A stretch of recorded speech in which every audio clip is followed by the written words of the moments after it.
미디어 심리학 14주 2차 시간을 시작하겠습니다. 챕터 14는 정신장애입니다. 강박장애는 Obsessive Compulsive Disorder, 약자로 OCD라고 합니다. 반복적이고 침투적인 사고와 그 생각을 없애기 위한 의식적 행위가 개인의 지능을 심각하게 저해하는 장애입니다. 불안이 중요한 역할을 합니다. 인구의 약 1.3%가 OCD를 보이고 여성의 발병률이 조금 더 높습니다.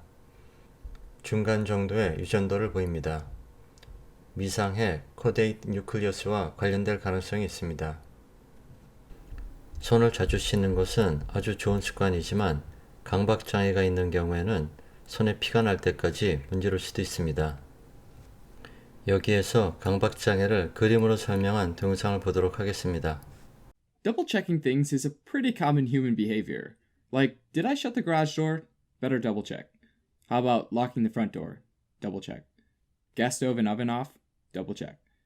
We all do it, but what if you feel compelled to triple check it, or even quadruple check it, or quintuple check it even? Then it might be considered an obsession. Now, what if you have to do a certain ritual with the gas stove and oven before leaving the home each time? Like, make sure the gas stove is off, wipe down the gas stove to clean it, double check that the burners are off, make sure the oven's off, wipe down the oven to clean it, and then open the oven door to make sure no heat's coming out, and then you can leave the house. Then that might be a compulsion. Obsessive compulsive disorder, or OCD, is a specific type of anxiety disorder characterized by these obsessions or compulsions. Obsessions are recurrent and intrusive thoughts that are typically unwanted and tough to get out of your brain. These unwanted thoughts, like my house is unsafe, cause anxiety, and usually they lead to compulsions, which are actions that might be performed to try and reduce the anxiety associated with obsessions. As you might imagine, these thoughts and rituals can have a serious impact on someone's daily life. OCD affects around 3% of the population, and affects both men and women equally, and usually starts in childhood or in the teen years. Celebrities like David Beckham and Howie Mandel are known to be affected by OCD, and a more severe example is that of Howard Hughes, business tycoon and entrepreneur, among other things, who was affected by a relatively incapacitating OCD later in his life. Although obsessive-compulsive includes both obsessions and compulsions, one doesn't need both obsessions and compulsions for a diagnosis. Some individuals might have just obsessions or just compulsions, but the majority of patients have both, often where the compulsion is performed to alleviate an obsession. A very common compulsion is cleaning, which often stems from an obsession with germs or contamination. Another common compulsion is checking, usually because they have obsessions that something's unsafe, so they'll check to make sure that something's definitely safe by unlocking and relocking it, sometimes several times. More generally, though, repeating is a compulsion on its own, where an action or phrase is repeated several times, and usually this is done because if it's not, they think something bad will happen. Sometimes patients might feel compelled to order or arrange things, because when they're out of order, it causes anxiety and discomfort. Finally, mental rituals are also obsessions. These are often done to try to neutralize intrusive or what they think are bad thoughts. So they might try and call up specific words or phrases they think are good thoughts to try and replace the bad thoughts. Now, the Diagnostic and Statistical Manual for Mental Disorders, the 5th edition, or the DSM-5, gives specific diagnostic criteria to meet for a diagnosis of OCD. First and foremost, they need to have the presence of obsessions, compulsions, or both. Makes sense. The obsessions and/or compulsions need to also be time-consuming, often such that it produces distress with their social life and their work. For example, taking 2 hours every day folding and unfolding clothes and then being late for work. It's also important that the obsessions and compulsions are not due to the physiological effects of a substance or other medical condition. Finally, the apparent anxiety isn't better explained by another mental disorder, like for example, an obsession with personal appearance, like in dysmorphic disorder. Like most mental disorders, there isn't a known cause of OCD, though it's thought to be a combination of genetic and environmental factors. Sometimes OCD seems to run in families, and an important clue is that identical twins are more often affected than non-identical twins. It's now thought that abnormalities in serotonin neurotransmission in the brain plays a key role, though the exact mechanism is unknown. Treatment usually involves psychotherapy, medications, or both. Among psychotherapy options, cognitive behavior therapy has been effective, specifically a technique called exposure and response therapy, where patients are first exposed to the anxiety and compulsion-provoking situation, ultimately showing that the anxiety actually lessens when the compulsion is not carried out. Because the cause has been linked to serotonin, selective serotonin reuptake inhibitors, or SSRIs, have been shown to be an effective drug treatment, though they often come with symptoms and side effects that may need further treatment with medications or psychotherapy. With the right treatment, though, patients often return to normal daily life and activities. 기분 장애는 무드 디스오더라고 하는데 주요 증상으로 정서의 문제를 수반하는 정신장애입니다. 주요 우울 장애는 Major Depressive Disorder라고 하는데 적어도 2주간 지속되는 무가치함, 기분 상실, 무기력, 수면과 섭식 장애를 동반하는 심하게 우울한 정서 상태입니다. 평균적으로 12주 정도 지속됩니다. 일치율이 상당히 높습니다. MDD는 여성에게서 2배 더 흔합니다. 산후 우울증 경우는 호르몬이 관련될 수도 있습니다. 신경 전달 물질과 뇌 영역이 연루될 수 있습니다. 계절성 기분 장애는 Seasonal Affective Disorder라고 하는데 계절 패턴을 따라 반복적인 우울 에피소드가 있는 경우입니다. 추운 기간 동안에 경험됩니다. 무기력이로는 우울증을 겪기 쉬운 사람들은 자동적으로 부정적인 경험을 내적, 안정적, 전반적인 것으로 귀인한다는 이론입니다. 우울증이 있는 사람들은 사고의 억제로 어려움을 겪을 수 있습니다. 계절성 기분장애는 날씨 때문에 생기는 우울함이 아니라 겨울이 길어서 빛에 대한 노출이 적어서 발생하는 것처럼 보입니다. 북극에 가까운 지역에서는 1년에 6개월 동안 태양이 비치지 않아서 밤이 계속됩니다. 브룩쉴즈는 산후 우울증에 대한 자신의 경험을 책으로 출판하였습니다. 산후 우울증은 우울함을 초래하며 초보 엄마들은 극단의 슬픔, 죄책감, 단절감, 그리고 심지어 자살을 고려하게 만들기도 합니다. 자살은 미국에서도 11번째로 높은 사망 원인입니다. 고등학생과 대학생의 경우는 3번째입니다. 자살하는 사람의 50%는 우울 에피소드 중에 시도합니다. 어떤 우울장애의 경우에는 겉으로 봐서는 전혀 짐작할 수 없는 경우들도 있습니다. 관련 뉴스를 보시겠습니다. The celebrity chef, author, world traveler inspired so many millions with his love of food and culture. Now his mother is speaking out, telling NBC News that her younger son, Christopher, broke the tragic news to her. And like millions of his fans all over the world, his mother is devastated, and we're learning more about Bourdain's final moments. What's up, Anthony? This morning, Anthony Bourdain's mother is opening up. This was the greatest show. Just days after her son's tragic death. In a phone interview with Today, Gladys Bourdain says she last heard from her son on Mother's Day, telling us there was never any sign something was wrong.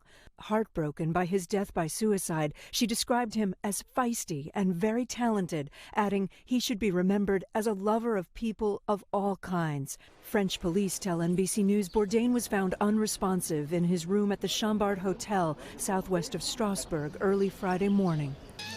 The Emmy-winning star was in France shooting an episode of his series Parts Unknown.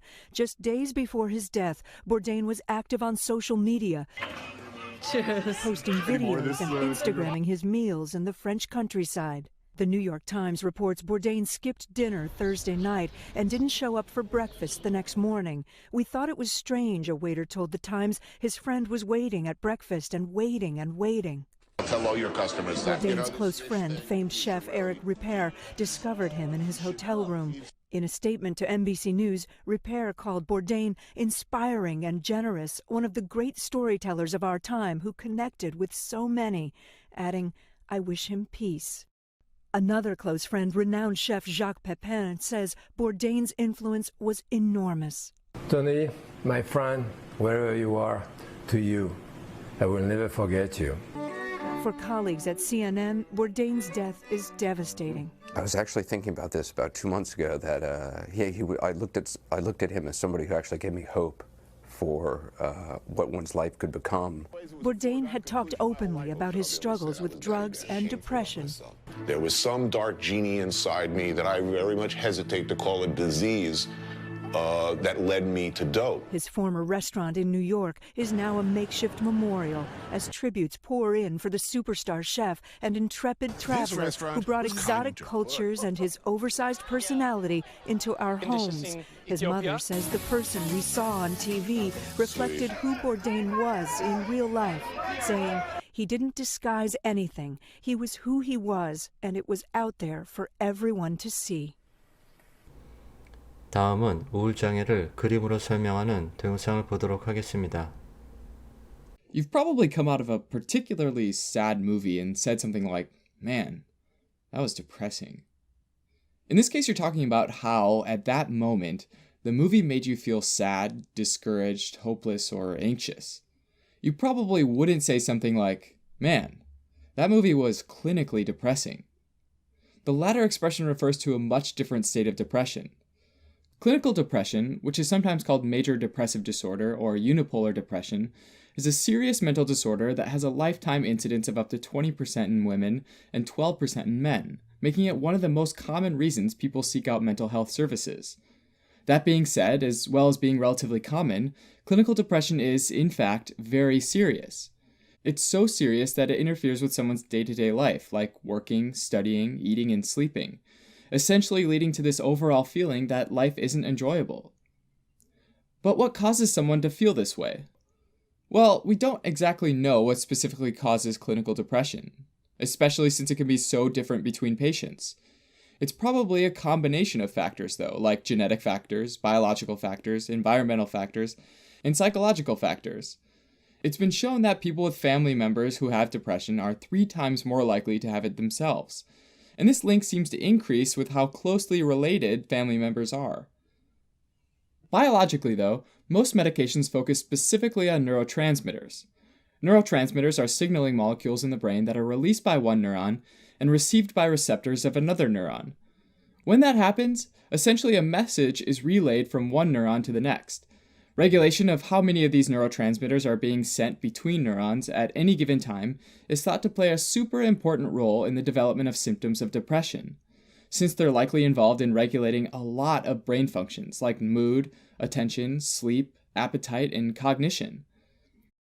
The 3 main neurotransmitters that we focus on for depression are serotonin, norepinephrine, and dopamine. Why do we focus on these 3?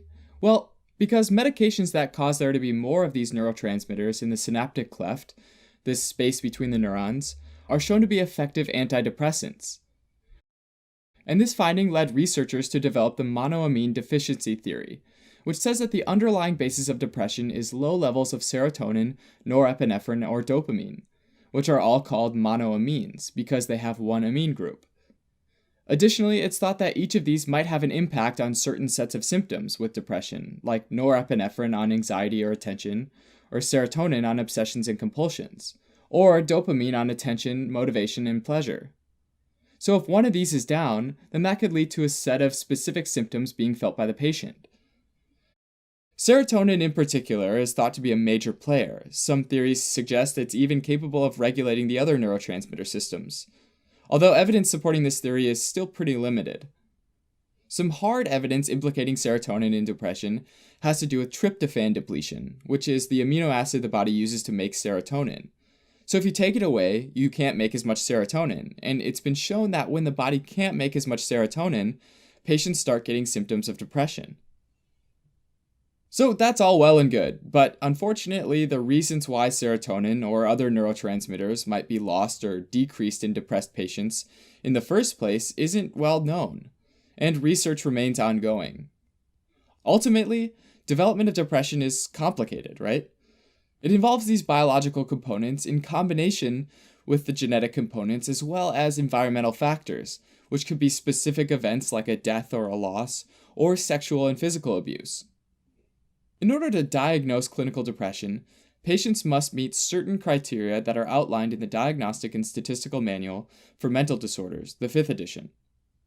First, they must be affected by at least 5 of the following 9 symptoms most of the day, nearly every day: depressed mood, diminished interest or pleasure in activities, significant weight loss or gain, inability to sleep or oversleeping, psychomotor agitation, like pacing or wringing one's hands, or psychomotor impairment, like this overall slowing of thought and movements, fatigue, feelings of worthlessness or guilt, lowered ability to think or concentrate, and finally, recurrent thoughts of death or suicidality, including suicidal thoughts with or without a specific plan, as well as suicide attempts.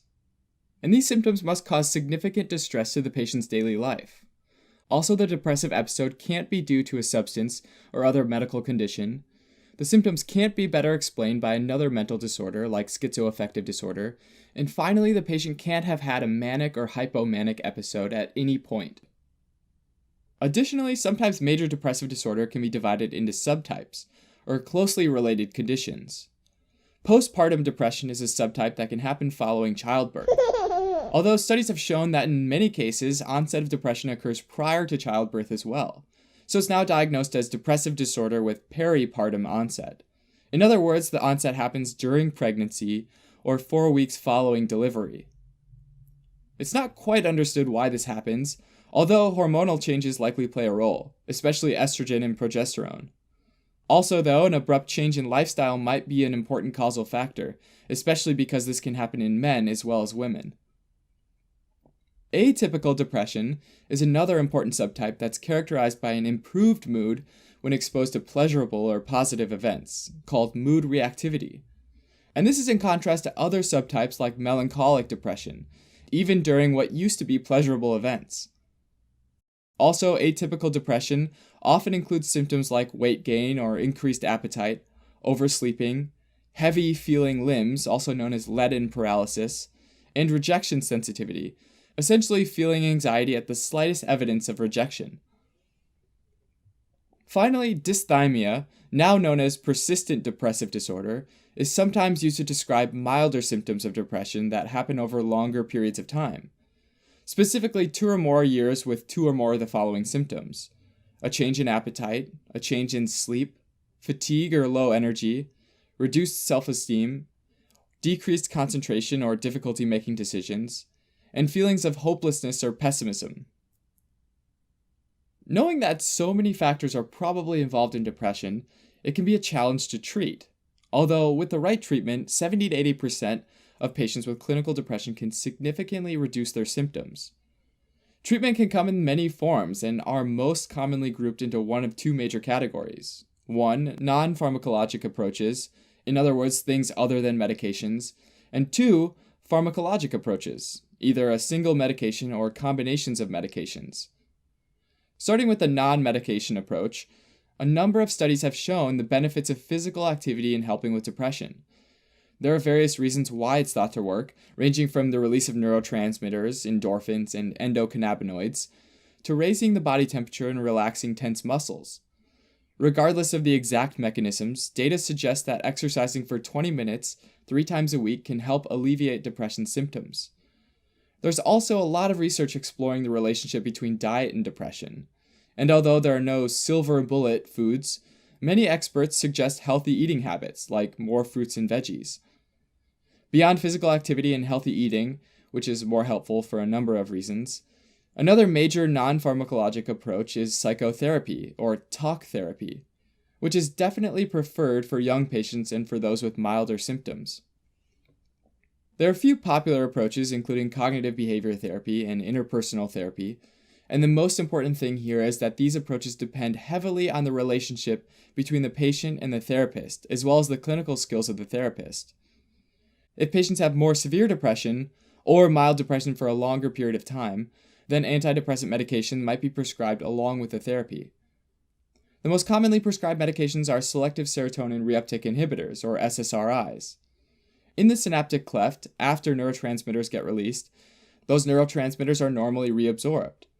SSRIs block the reabsorption, or inhibit the reuptake, of serotonin, which means that there's going to be more serotonin in the synaptic cleft. Other classes of antidepressants that are less commonly prescribed are monoamine oxidase inhibitors, or MAOIs, and tricyclics. As a final last-line treatment for severe depression, ECT might be performed under written consent. ECT stands for electroconvulsive therapy and is when a small and controlled amount of electric current is passed through the brain while patients are under general anesthesia, and this induces a brief seizure. Although ECT has been used for decades and actually does seem to be effective for about 50% of patients, the reason why electrically induced seizures seem to improve symptoms is not well understood. Alright, clinical depression is tough, right? Both for those experiencing it and for those trying to help treat it. Unlike many other illnesses, depression carries with it a lot of social stigma and can lead to moral judgments that can make a person with depression feel even worse. Love and support from friends and family helps tremendously, and having a strong social support network has been proven to lead to better outcomes. 어펜딕스에서는 디프레션이 무엇인지 애니메이션을 통해서 보여줍니다. 지금까지 시청하신 것으로 이번 차수의 수업이 인정됩니다. Depression is the leading cause of disability in the world. In the United States, close to 10% of adults struggle with depression. But because it's a mental illness, it can be a lot harder to understand than, say, high cholesterol. One major source of confusion is the difference between having depression and just feeling depressed. Almost everyone feels down from time to time. Getting a bad grade, losing a job, having an argument, even a rainy day can bring on feelings of sadness. Sometimes there's no trigger at all. It just pops up out of the blue. Then circumstances change, and those sad feelings disappear. Clinical depression is different. It's a medical disorder, and it won't go away just because you want it to. It lingers for at least 2 consecutive weeks and significantly interferes with one's ability to work, play, or love. Depression can have a lot of different symptoms: a low mood, loss of interest in things you'd normally enjoy, changes in appetite, feeling worthless or excessively guilty, sleeping either too much or too little, poor concentration, restlessness or slowness, loss of energy, or recurrent thoughts of suicide. If you have at least 5 of those symptoms, according to psychiatric guidelines, you qualify for a diagnosis of depression. And it's not just behavioral symptoms. Depression has physical manifestations inside the brain. First of all, there are changes that could be seen with the naked eye and X-ray vision. These include smaller frontal lobes and hippocampal volumes. On a more micro scale, depression is associated with a few things: the abnormal transmission or depletion of certain neurotransmitters, especially serotonin, norepinephrine, and dopamine, blunted circadian rhythms, or specific changes in the REM and slow wave parts of your sleep cycle, and hormone abnormalities, such as high cortisol and deregulation of thyroid hormones. But neuroscientists still don't have a complete picture of what causes depression. It seems to have to do with a complex interaction between genes and environment, but we don't have a diagnostic tool that can accurately predict where or when it will show up. And because depression's symptoms are intangible, it's hard to know who might look fine but is actually struggling. According to the National Institute of Mental Health, it takes the average person suffering with a mental illness over 10 years to ask for help. But there are very effective treatments. Medications and therapy complement each other to boost brain chemicals. In extreme cases, electroconvulsive therapy, which is like a controlled seizure in the patient's brain, is also very helpful. Other promising treatments, like transcranial magnetic stimulation, are being investigated too. So if you know someone struggling with depression, encourage them, gently, to seek out some of these options. You might even offer to help with specific tasks, like looking up therapists in the area or making a list of questions to ask a doctor. To someone with depression, these first steps can seem insurmountable. If they feel guilty or ashamed, point out that depression is a medical condition, just like asthma or diabetes. It's not a weakness or a personality trait, and they shouldn't expect themselves to just get over it, any more than they could will themselves to get over a broken arm. If you haven't experienced depression yourself, avoid comparing it to times you've felt down. Comparing what they're experiencing to normal temporary feelings of sadness can make them feel guilty for struggling. Even just talking about depression openly can help. For example, research shows that asking someone about suicidal thoughts actually reduces their suicide risk. Open conversations about mental illness help erode stigma and make it easier for people to ask for help. And the more patients seek treatment, the more scientists will learn about depression, and the better the treatments will get.